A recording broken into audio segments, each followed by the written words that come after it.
सजावट आणि रंगीबेरंगी रोषणाईने परिसर उजळून निघाला होता. सकाळी देवीची पूजा, दंडवत, ढोल ताशांच्या गजरात पारंपरिक कार्यक्रम पार पडले. दुपारी महाप्रसाद, सायंकाळी भजन आणि देवीच्या पालखीची भव्य मिरवणूक काढण्यात आली.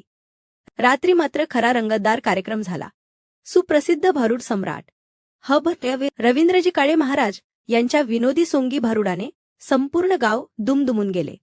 या कार्यक्रमात ते कलाकारांनी सहभाग घेत वेडी म्हणत्यात मला, दारुड्या नवरा, अंबाबाईचा जोगवा, वासुदेवाची कहाणी यांसारख्या सादरीकरणातून प्रेक्षकांचे भरभरून मनोरंजन आणि प्रबोधन केले.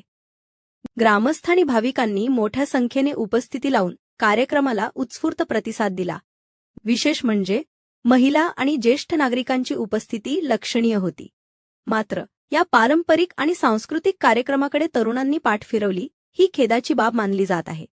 कार्यक्रम कोणत्याही राजकीय रंगाशिवाय साध्या पद्धतीने पार पडला. ग्रामस्थ, देणगीदार आणि देवस्थान समितीच्या सहकार्यामुळे हा सोहळा यशस्वी झाला.